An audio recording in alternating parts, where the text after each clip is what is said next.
Olá, queridas amigas e amigos que acompanham aqui o canal Na Luz do Espiritismo. Eu sou William Gonçalves e este é o estudo do livro Espírita. Estamos estudando o livro Os Mensageiros. A psicografia é de Francisco Cândido Xavier, pelo espírito André Luiz, e a editora é a FEB. Já estamos chegando aí no capítulo 48, Pavor da Morte, indo para os encerramentos, os últimos capítulos do livro. É uma alegria ter você aqui na continuidade do nosso estudo, pedindo a vocês que nos ajude curtindo, comentando e compartilhando. Quem sabe alguém aí dos seus grupos espíritas, espiritualistas, possa ter interesse no estudo do livro espírita, dos temas que nós abordamos aqui. E pedindo já de antemão desculpas a vocês por esses 2 meses de ausência, e nós já estamos aí retornando com a graça e bondade de Deus, da espiritualidade amiga, pedindo eles que possa estar conosco, não só nesse estudo, mas na finalização e também nos nossos próximos projetos, agradecendo aí a paciência de vocês. Já retornamos. Se você está ouvindo esse áudio no futuro, eu estou pedindo desculpas aqui porque nós ficamos aí quase 9 semanas sem conseguir trazer o estudo, mas já estamos aqui de volta. E também, se você está ouvindo este áudio no futuro, daqui a alguns meses, nós estamos ainda em cartaz com o filme Os Mensageiros, que tem base aqui o livro. É claro que o filme a gente sabe que não é nem 30% do livro, até mesmo porque não caberia no filme todo o enredo do livro. Mas o filme trouxe alguns apontamentos e algumas reflexões muito profundas, e a gente já chama atenção aí, né? O primeiro ponto do estudo aqui dos Mensageiros retornando, eu também ouvi e li muitas críticas na internet de que as pessoas achavam que o filme teria muito mais efeitos especiais. Pessoal, nós, enquanto espíritas, nós sabemos as dificuldades, às vezes, que o cinema, né, ou seja, o produtor do filme enfrenta para trazer um filme para publicar, colocar o filme ali no ar, nos cinemas e depois na plataforma, enfim. Então, requer muitos recursos financeiros e, às vezes, os temas espirituais não chamam tanta atenção dos investidores dos filmes. Então, nós temos que ter alguma paciência, mas a mensagem do filme, que é a mensagem do livro Os Mensageiros, é muito importante. É a mensagem que nós estamos trazendo aqui em cada estudo. Qual é a mensagem? É urgente para todos nós a espiritualização e entender os nossos compromissos assumidos no plano espiritual. Nós já estamos aí com o espiritismo e com outras religiões espiritualistas, universalistas, há tanto tempo, há tantas décadas, há séculos, chamando a nossa atenção, e primordial, o Evangelho do nosso Senhor Jesus Cristo, aí há tanto tempo, todas as informações, grandes filósofos trouxeram para nós tantas informações, que de forma direta ou indireta vai nos acordar no sentido espiritual. E quantos de nós ainda estamos adormecidos frente aos trabalhos que nós assumimos no plano espiritual? E isso impacta diretamente na nossa atual encarnação e nas futuras. Então é urgente que nós nos espiritualizemos e, mais ainda, que no nosso dia a dia a gente consiga aplicar os ensinamentos espirituais, tanto o que nós aprendemos aqui na internet, quanto nos livros, quanto nos filmes, quanto nos centros espíritas. Não adianta mais ser só recebedor das informações. Vamos começar a executar, e o livro mostra muito isso, o filme também, né? Os arrependimentos que nós teremos ao chegarmos no plano espiritual. Bom, mas vamos para o capítulo de hoje, sem mais delongas, porque senão não vai dar tempo, né, de falar todas as informações. Relembrando o último capítulo aí, 47. O último capítulo 47, nós falávamos em especial ali de um trabalho, né? A nossa querida Dona Isabel estava ali recebendo, através da psicografia, algumas receitas de medicamentos e de orientações, e o André Luiz estava ali observando o grande número de espíritos que estavam congregados ali naquela reunião. Então, o primeiro ponto do capítulo O Pavor da Morte é uma dúvida que muitas pessoas têm no movimento espírita. Se você não teve, muito provavelmente você já ouviu aí essa pergunta em algum comentário aqui no canal. Por que é necessário termos a reunião mediúnica nos centros espíritas, sendo que no plano espiritual a gente tem recursos suficientes para tratar os espíritos que estão do lado de lá? Todo mundo tem essa dúvida pode surgir a todo momento. Então, nesse capítulo, na primeira página, o Aniceto ele vai começar a explicar para o André Luiz sobre essa questão. Então, o André Luiz teve essa dúvida e ele reportou essa dúvida para Aniceto.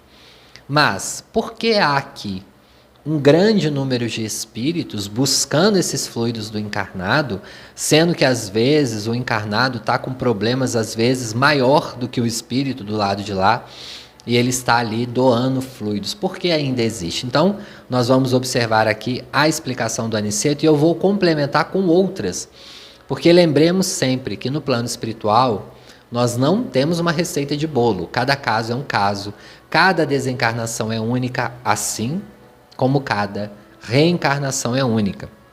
E aí, Aniceto vai responder: de fato, André, a maioria dos desencarnados recebe esclarecimentos justos em todas as esferas de ação. Você mesmo, nos primórdios da nova experiência espiritual, não foi conduzido ao ambiente de nossos amigos corporificados para o necessário encaminhamento. Então aqui ele está falando da história de vida do André Luiz no plano espiritual. Vamos relembrar o livro Nosso Lar mais uma vez aqui. No livro Nosso Lar nós temos ali que o André Luiz não precisou participar de nenhuma reunião mediúnica. Se nós formos observar, ele fica ali por volta de 7, 8 anos no umbral, depois ele é recolhido e ele passa pelos esclarecimentos justamente na colônia Nosso Lar. E por que isso não ocorre com todos os espíritos? Por que alguns espíritos precisam de passar por reuniões mediúnicas, por incorporações, ou muitos deles ainda ficam vinculados às casas em que eles moravam, aos agrupamentos em que eles estavam? Como eu disse, cada caso é um caso. Então, o Aniceto fala aqui com o André Luiz: olha, André Luiz, você mesmo não precisou passar por isso, mas ainda assim há muitas pessoas que precisam. Ele vai falar aqui: grande número de criaturas, porém, na passagem para cá, ou seja, no momento do desencarne, no momento de ir para o plano espiritual, sentem-se possuídas de doentia saudade do agrupamento. Então aí está o primeiro ponto. É uma doentia saudade, olha como que ele coloca aqui, do agrupamento, que às vezes a pessoa pode ter. Como acontece no outro plano de evolução aos animais quando sentem a mortal saudade do rebanho.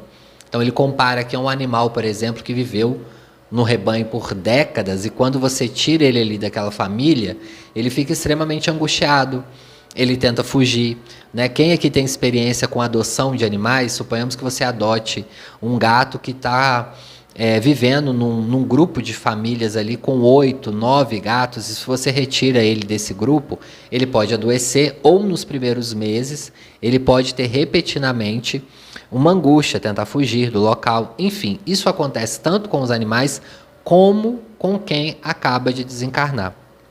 Isso é natural, ocorre. E muitos espíritos não conseguem de imediato superar isso. E isso, pessoal, não acontece só com quem não tem esclarecimento espiritual, não.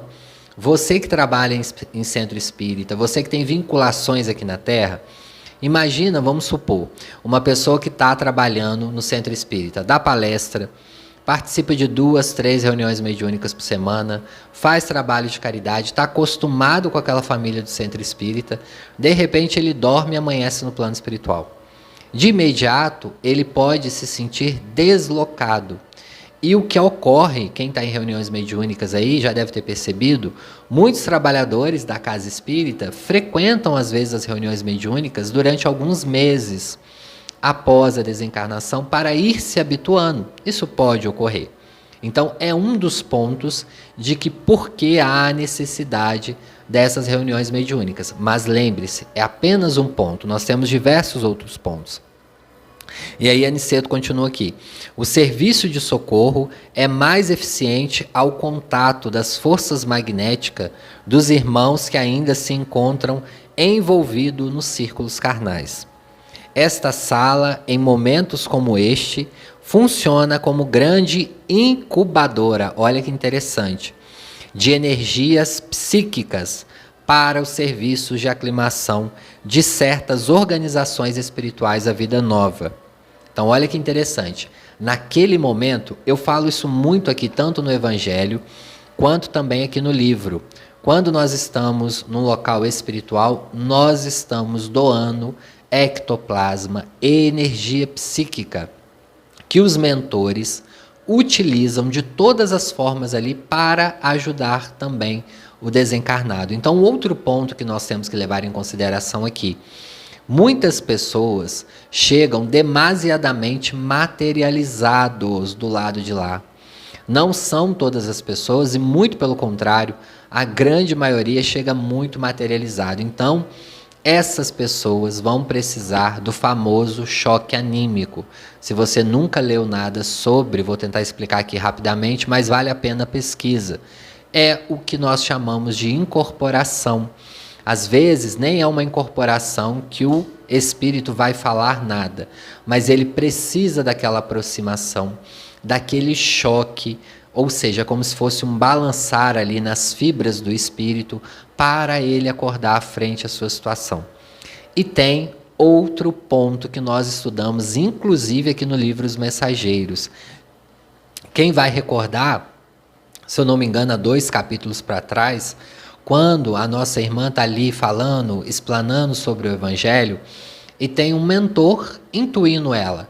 Lembra daquela faixa vibracional que o Aniceto falava? Aniceto falava, olha, quem está na faixa vibracional do mentor vai ouvir o mentor, mas quem está na faixa vibracional do encarnado vai ouvir o encarnado. Então, muitos dos desencarnados estão ainda numa faixa vibracional muito material. Então, eu até dei o exemplo nesse estudo, se eu não me esqueço, né? Eu acho que eu falei, mas se eu não falei, eu falo novamente. Por exemplo, enquanto eu estou aqui dando esse estudo, além de vocês ouvindo esse estudo, pode ter aqui desencarnados me escutando a falar sobre o tema, como também pode ter na casa de vocês alguém ouvindo nessa faixa vibracional. No entanto, se tiver um mentor aqui me intuindo, se tiver um espírito mais elevado, ele pode estar captando o que o mentor está pensando para que eu transmita para vocês. Então, pode ter, né, se tiver um espírito mais evoluído, essa interpretação, porque é claro, pessoal, que mesmo que eu esteja aqui intuído por um mentor, eu não vou falar 100% do que ele está querendo dizer, porque passa pelo filtro mediúnico. Mas mesmo assim sairá algumas questões de interpretações ou de sentido. Para uma maior sintonia tem que haver uma incorporação. Eu não estou aqui incorporado, eu posso estar recebendo uma intuição, um direcionamento. E mesmo na incorporação, às vezes não será 100%. Isso aí é papo para outro tema, né, de mediunidade. Nós vamos estudar o livro sobre mediunidade aqui, se Deus quiser, nos domínios da mediunidade. Lá nós vamos aprender sobre esses circuitos que ocorrem ali psiquicamente, matéria, perispírito, enfim, para nós entendermos mais profundamente. Quem tiver curiosidade já pode ir estudando, para quando chegar aqui no estudo do livro, só finalizar, fechar esse ciclo de estudo. Mas ainda é necessário essas reuniões mediúnicas. E outro ponto que a reunião mediúnica é necessário para trabalhar a caridade do médium. Nós ainda somos vacilantes na nossa fé. Se nós estivéssemos só com a filosofia, talvez nós não compreenderíamos tão rápido o lado de lá, o plano espiritual. Então todos nós ainda somos vacilantes. Precisamos de reafirmar a nossa fé através dos livros psicografados, das cartas psicografadas e das comunicações nas reuniões mediúnicas. Porque as comunicações nas reuniões mediúnicas Não são todas, mas muitas delas chegam ao grande público. Às vezes o palestrante, ele participa de uma reunião mediúnica, ele leva exemplos de histórias que aconteceu ali na reunião mediúnica. Nos grupos do Centro Espírita, a gente está sempre falando, olha, foi um espírito na reunião mediúnica, que era muito apegado à família, ficou indo nas reuniões 5, 6, 7 reuniões, até ele conseguir entender que ele já estava desencarnado. Então essas informações são demasiadamente importantes para nós que estamos encarnados e também para trabalhar a nossa caridade. Então, como eu disse, a nossa fé é vacilante.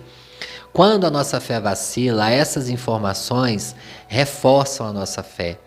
Eu aqui, por exemplo, no canal, eu acabo trazendo algumas histórias e exemplos. Às vezes não vou falar o nome do acontecimento, mas a gente tem certeza, às vezes o espírito traz nome, traz sobrenome, traz que morava em tal casa, bate as informações. Isso são reafirmações da nossa fé, que a gente precisa. Eu não sei o que seria de mim, por exemplo, e eu falo isso sempre, se não fosse os casos do Chico, o exemplo do Chico, as psicografias, as reafirmações, tudo isso vai nos ajudando a ter uma fé com mais base. Se não fosse a obra de Kardec trazendo tantas informações preciosas, tantas questões que vai nos ajudando na nossa vida. Então, por sermos ainda pessoas, indivíduos de fé vacilante, também precisamos. É uma caridade que o plano espiritual tem para nós e também é uma caridade que nós estamos aprendendo a desenvolver. Porque quantas pessoas participam de uma reunião mediúnica e não vê os espíritos? Às vezes está ali como um médium de sustentação, mas não tem evidência. Estão ali acreditando, se esforçando no trabalho. Enfim, há vários motivos que a gente poderia colocar aqui diversos. E ainda o Aniceto vai falar assim, olha, os irmãos nas condições a que me refiro ouvem-nos a voz, consolam-se com o nosso auxílio. Mas o calor humano está cheio de um magnetismo de teor mais significativo, ou seja, nós temos o calor humano e às vezes a coletividade pode ajudar. Quem leu aquele livro, né, Memória de um Suicida, eu sempre dou esse exemplo. Os suicidas às vezes também são muito necessitados desse calor humano. Chegam repentinamente no plano espiritual e se deparam ali com a vida. Queriam a morte, mas se depara com a vida. Então é uma angústia muito grande. E às vezes, quando eles chegam ali nas reuniões mediúnicas, pode ser muito desafiador para o médium, enfim. Mas, de uma coisa sabemos, é o que eu sempre falo. Enquanto a reunião mediúnica for necessário, ela sobreviverá, continuará aí. E isso, quem fala até é o Aniceto, né? Antes de eu falar a frase que ele diz, vou só ler isso aqui. Por isso o trabalho de cooperação em templos dessa espécie oferece proporções que você, por agora, não conseguiria imaginar. Lembrando que o Aniceto fala aqui que não é só no espiritismo, ele fala de templos dessa espécie. Então, às vezes pode ocorrer isso em outras religiões, assim como ocorre, a gente sabe, em qualquer local que há um agrupamento de pessoas, pode haver o choque anímico, às vezes sem a fala do espírito, e também a coleta dos espíritos ali pelos fluidos dos encarnados. Então pode acontecer em igreja católica, evangélica, em qualquer outro local, que não seja as religiões, né, que tem as incorporações, como Umbanda, Candomblé, Centro Espírita, mas pode ocorrer aí esses momentos de acorde do espírito. Oferece proporções que você por agora não conseguiria imaginar. Não observou os preguiçosos, os dorminhocos e invigilantes que vieram colher benefícios nesta casa? Olha só, lembra no capítulo passado que a gente falou do pessoal que vai para palestra e tal, e fica lá só dormindo ou disperso? Olha o que o Aniceto vai falar. Pois é, eles também doaram muita coisa de si. Então, às vezes a pessoa está dormindo lá, nem está se dando conta, mas está doando alta quantidade de fluido. Não é justificativa para a gente dormir, tá, pessoal? Mas muita pessoa vai lá, às vezes, ou convidada, ou vai forçada, chega lá, dorme, mas está doando algum tipo ali de benefício. É o que Aniceto aqui nos fala. Deram calor magnético, Aniceto vai dizer, e radiações vitais proveitosas aos benfeitores desse santuário doméstico, que manipulam os elementos dessa natureza, distribuindo em valiosas combinações fluídicas às entidades que estão aqui combalidas e inadaptadas. Olha só, pessoal. Ninguém está ali numa casa espiritual ou qualquer religião em vão. Chegou ali e está doando fluido, assim como quando também nós estamos fazendo o Evangelho no Lar. Quando estamos orando, nós estamos doando algo de nós, caridade moral aí, né, que a gente sempre fala. E sorrindo, concluiu. Uma frase muito importante que ele fala. Tudo, André, tem o seu proveito. Nosso Pai nada cria em vão. Vou repetir. Tudo tem o seu proveito. Nosso Pai, que é Deus, nada cria em vão. Que fique bem gravado isso na nossa mente, antes de julgar qualquer situação. Para aprendermos a julgar menos, temos que entender que nada é por acaso e que nada é desperdiçado na criação de Deus. Nós já sabemos disso de outras formas. Por exemplo, na natureza nada se perde. Tudo se cria, tudo se transforma. Diversos filósofos religiosos já falaram essa frase de todas as maneiras possíveis que nós podemos combinar aqui. Nada é em vão na criação de Deus. Nada é por acaso. Não cai nenhuma folha de árvore que não seja pelos desígnios superior. Enfim, só para nós cognitivamente gravarmos aí essa frase. Bom, pessoal, agora nós vamos passar para a segunda parte do capítulo, né? Já estamos chegando a quase 22 minutos. Antes, deixar esclarecido aqui, muitas pessoas falam, William, você fala Aniceto. Tem algumas pessoas que falam Aniceto. Pessoal, isso não modifica em nada, se for Aniceto ou Aniceto.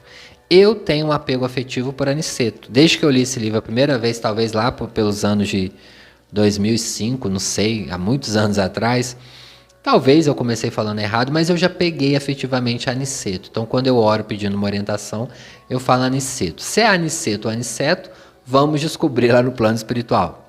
Então, às vezes as pessoas falam, William, é Aniceto que você está falando. Não importa, pessoal, importa aí o conteúdo. Bom, aí nós vamos para a segunda parte do capítulo. Bom, eu só dividi em duas partes aqui, pessoal. Não é que o capítulo é dividido em duas partes, não. É porque são dois temas diferentes. O primeiro é a importância, né, das reuniões, do Evangelho no Lar.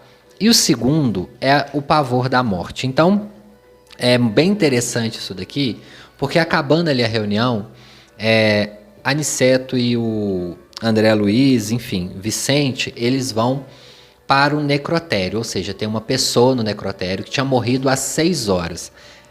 André Luiz vai relatar que é uma jovem de aproximadamente 30 anos, não tinha nem 30 anos, e ela tinha desencarnado há mais ou menos 6 horas, só que ela ainda estava presa ao corpo físico. E André Luiz identificou ali, juntamente com Vicente Aniceto, que ela não estava mais ligada fluidicamente ao corpo, ela que não queria levantar do corpo físico, tremia de pavor. E ao lado dela tinha dois espíritos. Um foi o noivo dela na última encarnação, que já estava no plano espiritual há alguns anos. E ele estava ali ao lado dela insistentemente, pedindo a ela para levantar do corpo físico. Deixa eu só ver aqui o nome dos personagens, que eu esqueci, deixa eu só ver aqui. E ali o noivo estava ali chamando ela. Deixa eu ver se o André Luiz colocou também o nome, né? Ah, tá. Ela chama Cremilda. São nomes fictícios, né, pessoal? Provavelmente André Luiz ali, ele tinha esse cuidado do sigilo das pessoas.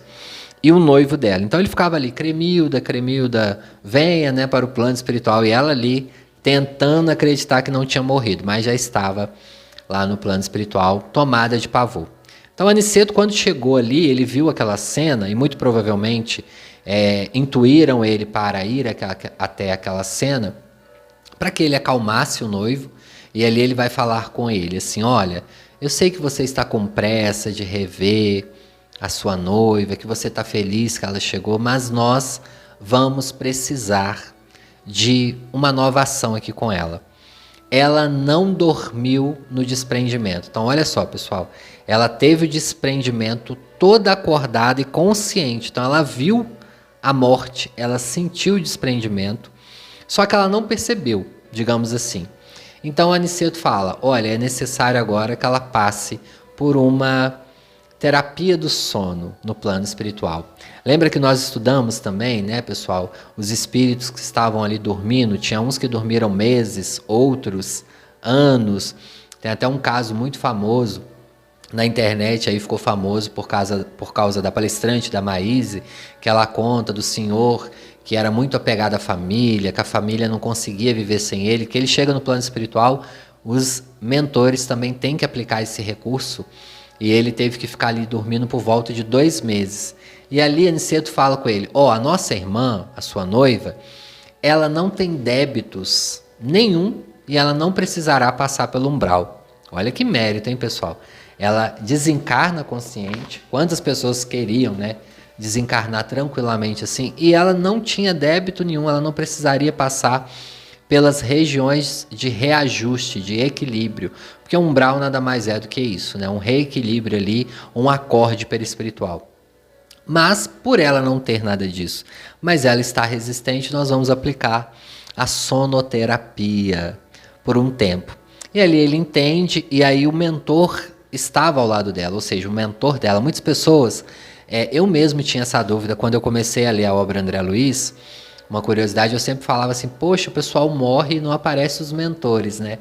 E nesse caso aí aparece, o mentor dela estava ali ajudando no desencarne, acompanhando ela em cada momento. E ali Aniceto meio que se disfarça de médico, e ele fala, minha filha, vamos, levante-se daí, você vai passar para um novo tratamento. E ela leva um susto, acredita realmente que ele seja um médico terreno, e fala, ai que bom, né, que eu não morri. Ele fala, claro que você não morreu. A vida é eterna, e vai conversando ali com ela, mas aplica esse recurso. E o que fica de lição para nós? Sobre a questão do pavor da morte. Temos que falar sobre a morte. Falar é importante para nós treinarmos. Primeiro porque a gente não sabe o dia do nosso grande desprendimento. Isso pode ocorrer a qualquer momento. Então, falar sobre a morte não vai trazer mais medo, pessoal. Estudar sobre o plano espiritual e sobre a morte não vai trazer mais medo. Só vai trazer mais seriedade no assunto. E o conhecimento, ele nos liberta do medo. De que forma nos livramos do medo? Acendendo a luz do conhecimento. Da mesma forma que precisamos falar do luto. Se nós não falarmos, não elaborarmos, nós só vamos ficar estacionados. Não adianta, há temas delicados e dolorosos, mas que precisam ser conversados. Primeiro, porque nós não sabemos o dia que nós partiremos do plano espiritual. E segundo, que nós observamos tanto em reuniões mediúnicas, tantas questões que as pessoas queriam ter resolvido aqui no plano físico, queriam ter tido mais tempo para pedir perdão, para pedir desculpa, para ter falado uma última frase com aquela pessoa, para ter dado o último abraço, ou para ter deixado a herança para tal pessoa e não para outra pessoa. Enfim, queria ter resolvido a situação. São tantas coisas que os espíritos nos falam em reuniões mediúnicas. Ah, eu tinha tantas casas, por que eu não direcionei isso? Por que eu não doei uma para caridade? Enfim, ainda há tempo.